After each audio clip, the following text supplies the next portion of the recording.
The Neighbourhood at Apple Music Studios, the brand new album called ultraSOUND. Much to talk about. It's nice to see you all. How we doing? Nice to see you. Yeah, Good. Good to see you, man. Yeah, it's been a long time. It's been a long time. Yeah.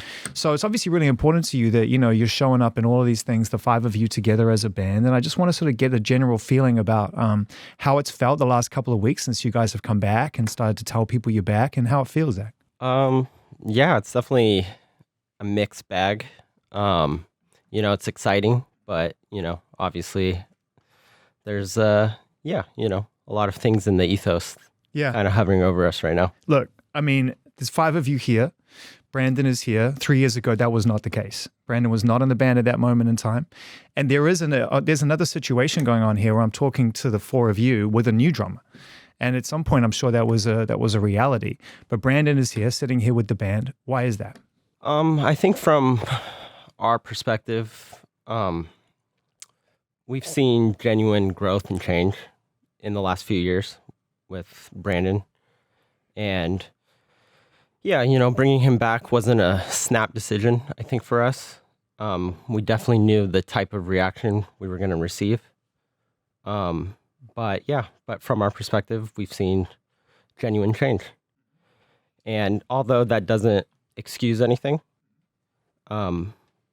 we still believe that he deserves a second chance and an opportunity that, you know, he's better. When you hit rock bottom like I did, you know, and something happens like that, there is like kind of like a crossroads where like you're at a point where you could either keep going deeper and find like a deeper bottom, or you can try to climb your way out of it. And, you know, luckily through like support of friends and family and these guys, I was able to kind of put my head down and just get into the work of, you know, bettering myself and showing everyone that I'm not the person that type of event kind of like defined me as, you know what I mean? And yeah, being back here with the guys and even making the record was such like a therapeutic way of thinking for me, but all of us, of like, you know, dealing with this and trying to climb our way out of it and start like a new chapter. And I feel really, really strong about it. You know, that speaks to the five of you and to the friendship that you all have and the commitment that you've made to each other, right? For the people that don't understand the decision, you know, that don't understand right now really what prompted you guys to stay together as five of you, and to welcome Brandon back into the band. This is a chance for you, I guess, to speak to that. It's challenging and it's so deep. You know, I grew up without a parent because of alcoholism, and it's just something that I've always really fought against in my life, and really had like beef with, you know, just the whole idea of it. And kind of similar to what Zach said, it's not an excuse, but I do believe it's a big part of the reason of why everything happened the way it did. From how I feel about things, it just feels like this whole situation is a thing that we just have to live with. And you know, similarly to what Zach said, like Brandon has I mean, I've known him since I was 15 years old, and I met him in biology class. And you know, it's my favorite version of Brandon that I've ever known. And you know, I think the reason we're all here today together too, and the reason we're doing the band again, is because it's something that we could really all believe in. And I feel like it's really hard to keep hope and belief in general right now. And when we're with each other, I know it's real, and I know that, you know, these guys are this is what we have, and we love each other, and we're gonna stand by each other no matter what. You know, Brandon has went through what he's went through, but like we've all went through a lot in the past couple of years, and that's not maybe known, or things aren't out there, but you know, relationships have ended, family members have gotten ill, and dealt with their drug and addiction problems. So, you know, this is kind of, it's one of those real life-changing moments that we, you know, whether we like it or not, we're in it together. So like, it just, you know, like these are like my my people. This is my family. So, you know, I understand why anybody would read or see the things that they've seen and be like, ugh, fuck that, I'm off it. I get it. I probably would do that too. You know, I think we're really, really lucky at the end of the day that we get to, you know, if it wasn't for the outpour and the volume of love that we've felt over the past few years that we've been on a hiatus, and, you know, I don't know if what we would have done if we would have come back, but I think the love for us has been a lot louder than, you know, I don't even know if I want to call it hate, because it's just like, I understand the opinion of why anybody would feel the way they feel, and you know, that's we know what we know, and we feel the way that we feel, and we feel like we're moving forward in a way that we believe at the end of the day. When you guys decided to walk away, was it the big unknown? What were the terms that you decided to stop being the Neighbourhood, even just for a hiatus? What were the terms you established for yourselves in order to feel good about that decision? Well, I mean, I think, you know, depending on who you ask, you know, you might get a different answer. But yeah, I think at the time, for me at least, you know, because we spent like the last 10 years just Neighbourhood, you know, that was our lives. And the uncertainty of not doing it and the change, you know, because the Neighbourhood was a part of our just everyday life. Yeah. And you were young when you started it. I mean, yeah, it's super like young. You know, it was literally finding yourselves in a group, like in front of your fans, in front of the world. yeah. So yeah, for me at the time, I was against it just because maybe I was fearful of the unknown. But in hindsight, I think it was something that we all really needed. Can I ask you what you learned about yourself, given that you were one of the people who was not so pro the idea of taking a break? So how that actually benefited or impacted you now looking back on the break? Well, I think the band for so long, you know, because yeah, it was through our 20s, like such transformative years of growing up and, you know, becoming an adult. And I think for me, yeah, it was just, there was things that maybe the band in a really good way, but, you know, it was a distraction from dealing with stuff maybe internally and emotionally. And when the band stopped, I had to confront those things. And I think because that I confronted those things, I know myself better now. And, you know, and I don't know if we'd be able to do it this time if I didn't take those steps. That's why it's my favorite Neighbourhood record, is because the playing is different. The writing is different. It's the same band in the sense that I hear the Neighbourhood. What is it like? Undeniably unique to the five of you playing music together.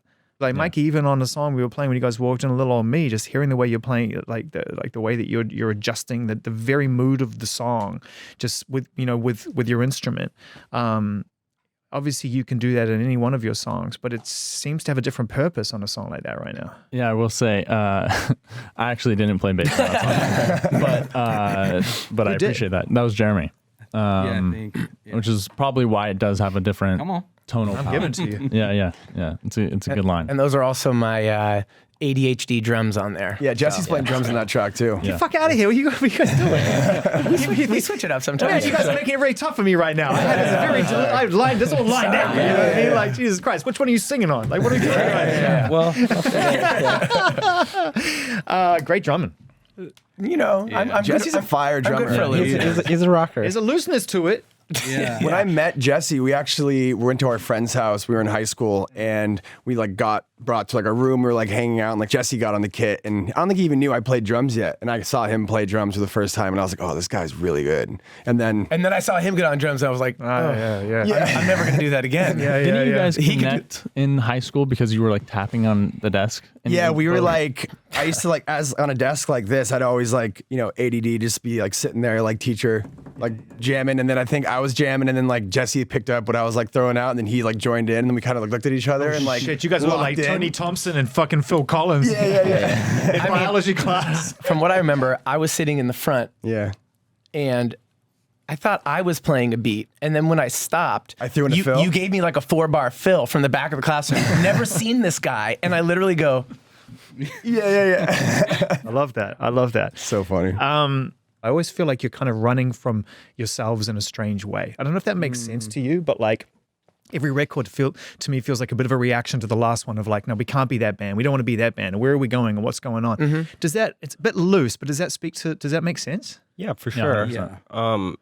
Until this one. I think, Really? yeah. I think even the hiatus is obviously not a record, but it's like it's a response to Chip.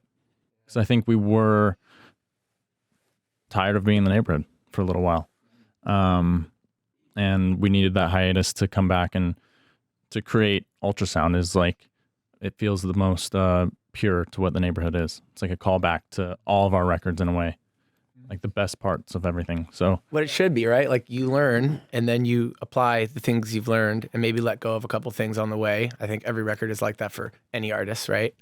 Yeah, and I feel like this one was kind of like, I know for me when we came back together, I was like, I was such a fan of the band, like actually. And How did you get there? I'm going to jump in there because that requires you to, at least the way I take that, is that the spell is broken of like, I'm in the band. So I'm dealing with all of the machinery of the band and the stuff I like and don't like and this and that. For you to be a fan is like, you have to kind of have a moment, don't you, where you go, oh shit, I hear it, I see it, I love it. I get it, I think. Did that happen? Yeah. Kind of when-ish or what-ish or how-ish? Well, I think for the break for me, part of it obviously was me making music on my own and making the record that we sat down and talked about, which was like really important for me as like the little boy, the little Jesse was like, that was the thing that he kind of needed to do, to understand that the thing that he really wanted was what he already had. You must have been all relieved in a way he did that too, because I've seen Neighbourhood shows where he breaks out in the middle and does songs on his own, and there must be times when you're thinking like, just fucking do it. Well, I mean, they've known me for so long. It's not like I haven't done that since the beginning of the band. Yeah. The whole band was like, it was a secondary idea to me doing my thing, and it turned into a quick like, ooh, that's kind of cool. Maybe we do this, and then it took off. So I just always had this thing in my head, like, and then I felt so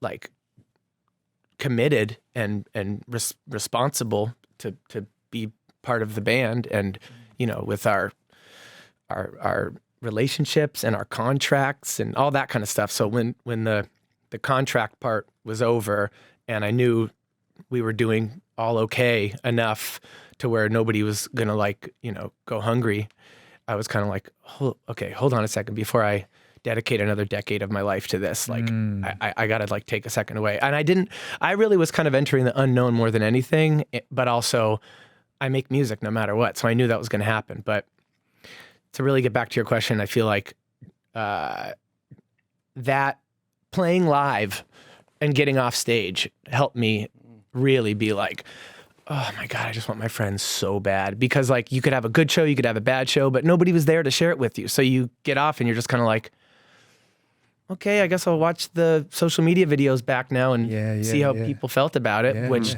don't want to do that either. You know what I mean? Yeah. So I think that was a big part of it for me. And just there's a magic here. I don't know, when we all come together, it's hard, but it also feels so much better when we make it work. Do you know what I'm saying? Yeah. So there's a really healthy amount of noise on this album, but it never distracts from the core of what this band is about, which are these really brilliant songs. So walking that line, I mean, you didn't break it entirely, but you certainly cracked the veneers of these really beautiful pop songs and deep pop songs.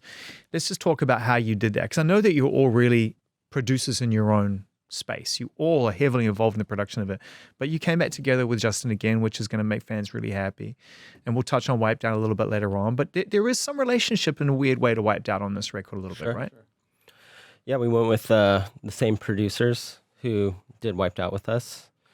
And yeah, I was just like, even when we started making the record, we started at Conway Studios, and we were there for a month, and it was cool, but it's a studio. It's a studio, and we were kind of just like, didn't really like what we were hearing back, and so we decided to change it up, and we went to this place called the Beehive, which is just basically a rehearsal space, and it was just amps set up with mics on it, and it kind of felt like the beginning again. So it felt like, the Neighborhood, and and we just got the results that we wanted. And that's when Jono, not to interrupt, but that's when Jono stepped in with us too, who did Wiped Out, and he did the majority of this album as well. And once we were all in there, it just kind of felt like, we're just throwing a mic next to an amp and like just running around the room recording things. And did it feel different to Wiped Out? I mean, you must be reflecting a little bit because we're 10 years in now. You've just celebrated this anniversary. It's kind of one of those rare situations. We have a new album coming out at the same time as celebrating an old album. So it's like,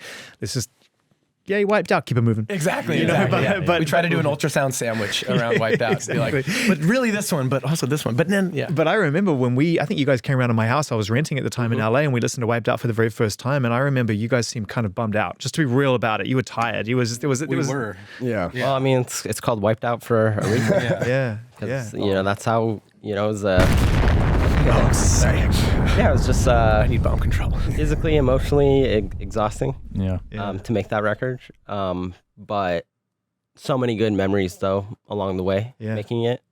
Also, we got to give you props because What did I do? you called Daddy Issues before the label didn't call that song, before the fans knew it. Like that was the one where you looked at us and you were like, boys, I think this might be the one. You and Zach. It was only me and you. The two Z boys. Yeah, it's true. If I remember correctly, part of that was because I was worried. I just felt like your energy, you guys were so burnt out. I was like, you're just getting started. Like you haven't even put this record out. You look like you're at the end of a 2-year tour. Like, fuck. Yeah. Well, like even like mixing that record, because like kind of the parallels that Zach was talking about of this record and Wiped Out is like in Wiped Out, we had the mansion in Malibu. We had it set up. We were like, all right, let's go to this big house, record a record. I think we ended up using like a song from that house, maybe 2 or 3. And then we finished most of Wiped Out. What you hear is like from Zach's mom's house. Yeah, my in mom's Simi Valley living of room. like Yeah. us Amazing. on a ping pong table with the drums set up in the living room. And when you hear songs like Pray or something like that sound just so weird, it's because we were recording it in a house that was not like, it wasn't like wasn't a good studio, but like, it ended up sounding the way it did. And then for this record, we had the nice studio, and then we ended up in a room with the laptop set up and everything mic'd again. You know what I mean? Yeah. But that's why I hear that's why I love this album so much, is because you haven't regressed creatively either. It's not like you went back to a small room and tried to recapture, or even instinctively recaptured any of that. Like there's lots of territory you're really pushing you haven't pushed before. As I talked, the noise side of it. What was the first song? The first song actually didn't even make the record, but The sacrificial one. Yeah. the Beach Plum. Oh, we shouldn't even say that. Okay, we can't say that. Well, then the next song was Planet. Planet. I'm going to. Why don't you want to talk about Beach Plum? No, because if it's mentioned, then anybody, our wanna hear it. wonderful They'll wanna fans are hear going it to at say, some point, well, what the hell? Yeah, Where is it? so do that. Ask them to I put it know, out.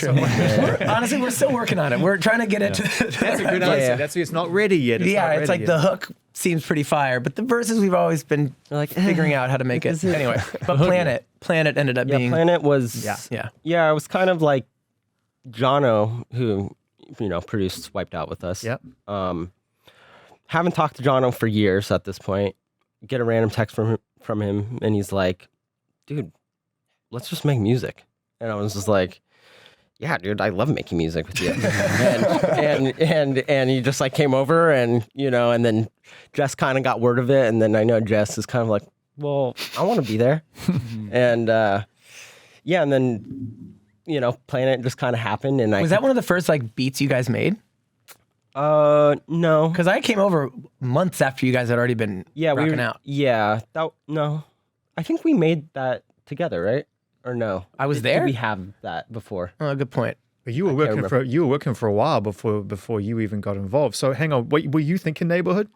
Oh, of course. Yeah, I knew. I was like, okay, I'll get this ball rolling, even though nobody really knows about it yet. I know Jesse. He'll want to be involved. They know me well enough. And, you don't have to he's- twist my arm much. Where he's gonna be like, well, that sounds fun. Like I want to be there. You give Jesse a hot track, and then there's That's over. And then I was, whether it was Beach Plum or Planet, I could tell when we were, when we brought Jesse in,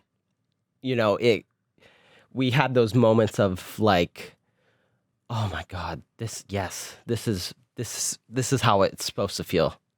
And that kind of was like, I think maybe the catalyst of just getting it back all together again. Yeah. When I heard what him and Jono were working on, it was such a like instant dose of nostalgia that like I think I really like needed, like I really wanted, you know, I wanted to.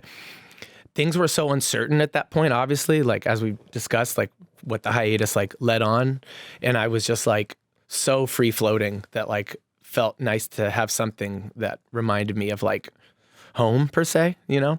And I remember when I first did the hook on Not Planet, this other song, but I just remember like when I first sang that, just being like, and driving home, just being like, oh my God. Like it was just the most amazing feeling. The Just hook like, is undeniable. it's pretty good. It really Undeniable. is. Yeah. And we didn't use it. Yeah, you guys are building it up. Because- I know this is bad. This is bad. You can't. I know. We're talking about a Sometimes- song that nobody's even heard. This is stupid. There's 15 of Got them an on this undeniable hook, and we haven't heard it. It's not because it's a bad song. It's just that It's not done. sometimes, well, it might not be done, but also Might have been too nostalgic. I just think it wasn't right for this record. But at some point, we put it out as a Lucy in 12 months. It's going to be like the biggest band. It could be the 10-year man. ultrasound anniversary. We're playing the long game. Seriously, dude. Brandon, is there any reality at this moment in time while things are happening in the studio that you even think there's a role for you in this band anymore? No, I mean, like, you know, during the hiatus and when I stepped away, we were all in contact as like friends, you know, like the guys were there for me the whole time. You know, it wasn't a band thing. It was just, like we said before, I've known these guys forever. I've known Jesse forever. We would just like hang out, meet up, you know, and just check in on each other. And then as the music started pouring in, it really was like, I would think I got sent a couple things like, oh, this is what we're working on. I was like, cool. But then, you know, it took like a couple of years before we actually decided to make the record that, you know, we all kind of met up and we're like, yo, I think we're going to do this again. And, you know, let's start making some music and see how it feels and kind of go from there. Was there a part of you that was worried about coming back just because of the lifestyle of it, what it represented to you Totally. as a human being, having come out of that world and gone, Totally. hang on, I need to take a look around me at my life. Yeah. And, you know, Absolutely. Even now, like, you know, still getting back into the swing of things. Like I said before, I kept my head down and just like got into the work of getting better. And that was I put myself in a very tiny world, you know, not many people talking to, just like a small group of people in like recovery and stuff and doing that. And then once the band stuff started trickling in, the process was slow. It wasn't like we dove in and just started doing it. I think out of respect to me and just to everyone, we kind of just like slowly started the process, kind of like what we're talking about. And like I said before in the beginning, like making this record was therapeutic, just like getting into the room and, you know, the conversations we got to have and just like seeing the growth, not only in myself, but in everyone. Kind of what Jesse said. We all went through a lot during that break, and it's almost like we got to like get to know each other again. Because we're all so young. Like I met Mikey when he was like 17. He's guy's like 30 now, and seeing like 30-year-old Mike. 30? 32. I turned Don't age 35 me, on don't age Thursday. me. Goofing about. Yeah, don't age me like that. I don't know, but I resonate with what Brandon's saying as well, because for me, I wasn't sure if I was going to rejoin the band. I was pretty interested in my self-discovery and where I was at outside of the band. You know, it's like going to visit your parents back home or something, and all those emotions come running back when you were a kid. Like rejoining this band, it was like, oh, that's 18-year-old Mike, you know? And now I feel like I'm enjoying learning about 30-year-old Mike, you know? And so it was pretty, Zach, Jesse, and I had dinner, and they were pretty much like, nah, like, we need you. And I think that friendship felt great, for lack of a better word. It felt really... Bold statement too. We need you. Think about that for a second. When someone's having second thoughts about whether or not they want to do something, and you know them really well, and you lay it out like that, you get one shot at that. You know, there's other ways to do that. You can position it over a period of time, right? We need you. You know, that could have gone either way. Sure. Yeah. If someone's moved on, it's like, I don't give a shit what you need. You know what I mean? Pretty much. Respectfully, Yeah, like, yeah. you know, it could go the other way. Yeah. Well, like Jess said, I think during the hiatus, there was a lot to learn and there was a lot to grow. There was a lot of things I was going through in my personal life that it just, it almost felt like going back to the neighborhood would be going backwards in ways. And I think what's special about this record is we all were able to grow and meet our evolved selves I think that comes across in the music as well. Yeah. Totally. Like I said at the beginning of the conversation, the playing on this is different. Mm-hmm. I recognize it, but I don't recognize I don't recognize you who you are until I hear this record, right? So I'm like, oh yeah, that's the what? Let's talk about the writing. It's called ultrasound for a reason. I mean, behind the speaker stack is infinite space. The space that you have created for yourself to write about feels liminal. A lot of times is like flow state. And a lot of like the drumming on Little Old Me, a lot of the playing for me, like I didn't write anything and I just improvised everything. Well, he's kind of king of flow state. Yeah. So you're listening to your inner voice at all times. You're literally sitting there listening to it, and it's like if something just goes do do do do do do, you go, okay, that's where I'm going to go then. And luckily I had John O, who just gave me the longest leash. Like you just press record and leave me alone for 2 hours and I'd just be on loop. Yeah, he didn't even know like what parts probably made the songs. No. John just kind of was like, okay, this is dope. 15 minutes in, that was dope. 20 minutes in, that's dope. That's how Chemical Brothers make their music. At least they used to. Is that they would set up. I was listening to them while we were making this. That's funny. They would record everything. They'd set up their the slowest record portal they could. ADAT records the most amount of the and they just record, and then they would just like fuck around, and then at some point it would just go bump bump bump bump bump. They go that. And then they'd build off that and la la la. But it's like literally out of a jam session with synths and tapes. And Sometimes it's like, oh, but that what you just did was cool, and you're like, I don't even know what I just did. And if you think about where things are going in terms of technology, and maybe subconsciously we're actually thinking about, okay, what makes us unique? Yeah. The voice, the hands, the things, the tactility of it all. There are loops on this, but I also feel like there's a looseness on this record, which you're able to honor. On Little Old Me, I hear my bad harmony every time and it kills me, but I love that it's there. Yeah. No, not saying I hear yours, but I hear my shit all the time. Like, oh God, how do we keep that? Like, and like, super. it's human. yeah. And it's like really trusting of each other. Like you trust yourselves and you trust each other, and it's good enough. Don't fix it. Yeah, tough though, isn't it? Because it's so the creative and the human. That's the wrestle. Most of it's beautiful if you find the harmonious space, but the wrestle is like, but I got to fix that, and it's like, but is it human to do that? Yeah, I mean, I think it's like even, when we talk about like Wiped Out, like we recorded that record in my mom's living room and it like didn't sound good, but we had to make it work. And, I think with this, it's like, just having to make it work. It's so funny because that record defined a big part of the sound that's followed you ever since. For sure. This idea that you could be in a band and make something that feels imperfect. Yeah. Oh, the drum loop on Wiped Out. I'd never used Ableton before. Justin, our producer, taught me how to use Ableton, and I was like messing around with drum loops. And the drum loop on Wiped Out, I didn't know how to like put things to the grid or like quantize. So the loop on Wiped Out is actually completely janky, and that turnaround every time I hear it, I'm like, all I had to do was Command U. Didn't know it. Do you know who changed the game for all of us was RZA? Because he would take his the imperfection of his loops was everything. Yeah.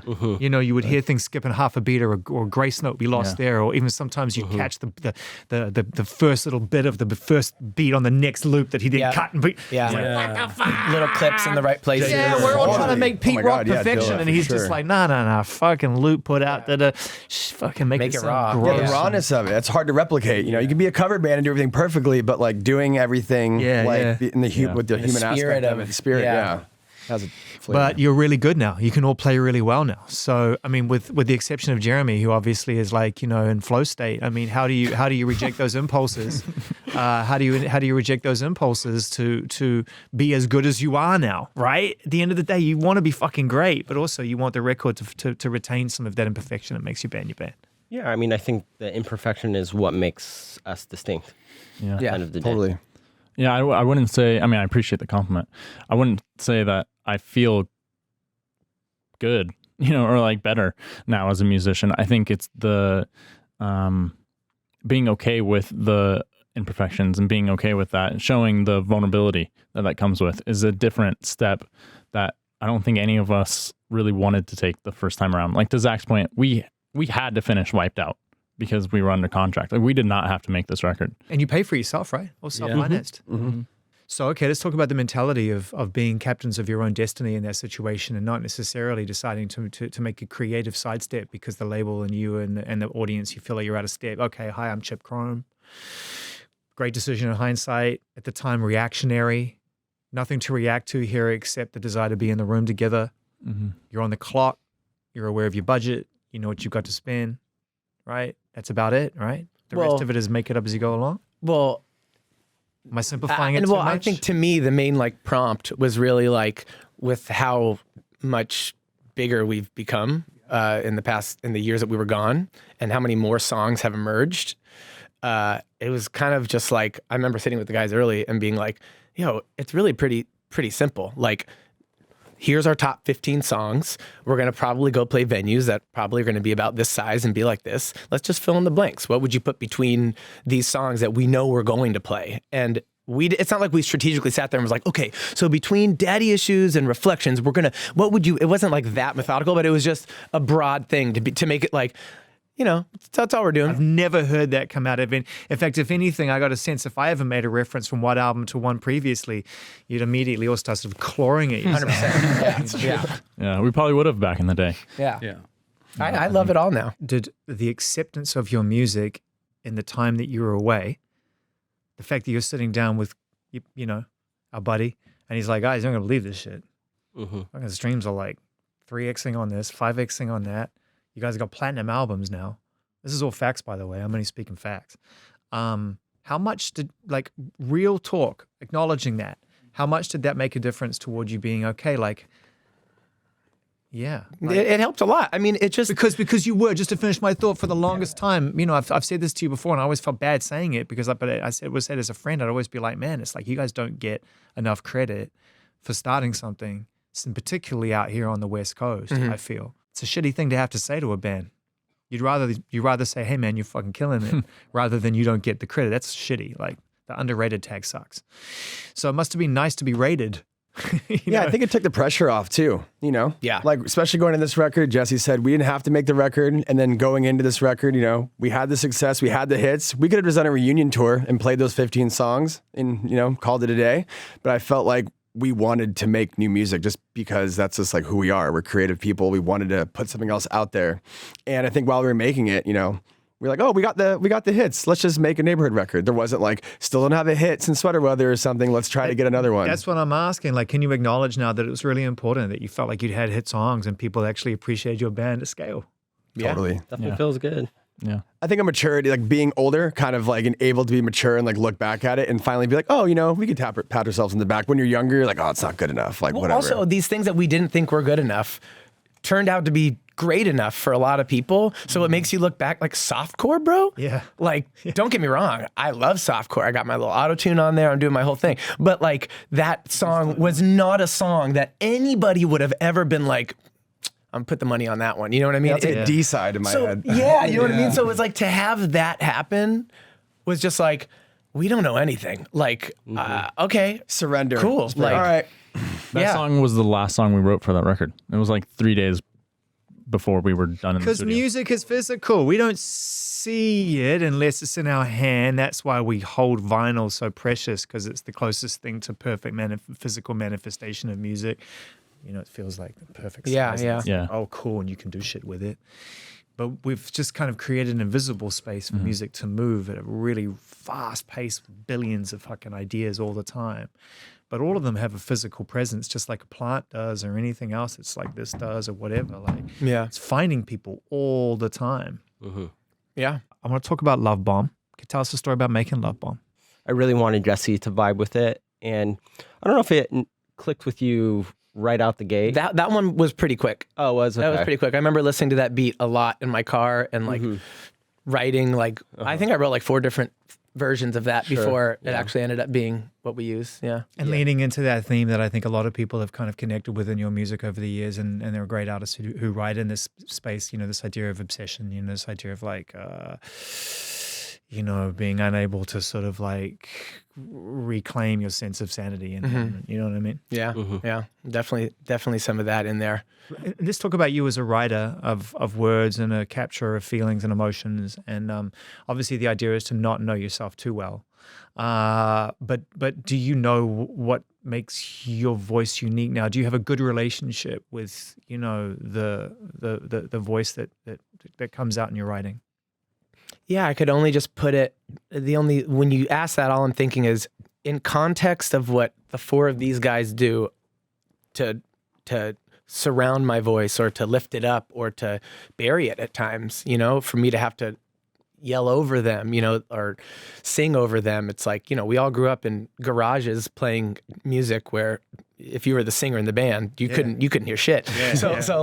You know, there's always, it always kind of comes back to that sometimes, but like, I just know my voice and like what I have to offer in context to what all of these guys have to offer makes me the most special I can be. You know, like I just think it takes these other ingredients for my voice and my, you know, my opinions and ideas to come through, because like I look back at like old records and like, you know, you mentioned before, like we were running away from our last thing all the time. Like I think a lot of that for me was just like experimenting and running for sure, but just like feeling free to experiment really and trying to prove things, you know. Every time it'd be like somebody would like one type of song, I'd want to be like, yeah, but you know, I could do this too. It was like that kind of a thing. I think, you know, I think of a song like Scary Love, which I was so excited about because it was pop 10,000. It was just like as poppy as, and that's what I was really, really interested in. That's what I was like really going for. You remember early on, I was like, we're not a rock band. We're like a boy band. You know what I mean? Like that's what this is. It's not rock music. It's pop music. Yeah. Which I still believe, but regardless, we're rocking. But yeah, like now I like when I like even like a song like Little Old Me, that like I'm like so chill and you know, but it's still like, it's still me. It still cuts through. Like I could just kind of relax. You can't help it, bro. I mean, it's just going to be that way. There's going to be a moment in that song, as much as, you know, maybe it wants to wrestle you into a dark place, but you can't help but drag it back into the light at times. I just think that's a big part of what makes you also unique. I don't know if you remember this. I really remember it because it meant a lot that you looked at us after you spoke on this already. That Wiped Out was a struggle for us. We were all exhausted. And you're like, boys, if the fact that you made it through this like means that you'll make it through, you know? Totally. And I remember that. And it speaks to where we're at now, even with the hiatus, even with the uncertainty of being, you know, back together. I think that just meant a lot. And I've thought about that like statement for years. It's been great to hear this album and feel the energy of the band pushing. It's not like, not looking back. Yeah, or we'll meet you where we were. Mm-hmm. Pick up from there. Yeah, I always say it's like we've been on the same path, but we're just further down it. Yeah. Kind of a thing. There might have been a plan, you know, like Jesse's a big planner. Yeah. And there might have been a plan just to like, let's just do this again. Like it worked so well. Yeah. And that didn't last very long. And we just kind of landed where we're at now, where it's just like, let's just be ourselves. Well, in a weird way, it's And like trust it. if you'd done 2 albums in between Chip Chrome and this one, I feel like you'd have landed in the same place. Definitely. In a strange way, you would have got here anyway, pushing yourselves anyway. Mm-hmm. Not the same album, but in terms of like, just better, man. Just a better band. Thanks. Yeah, I just think we know ourselves more. No. Yeah. So Definitely. I think that helped. Know each other more. Yeah.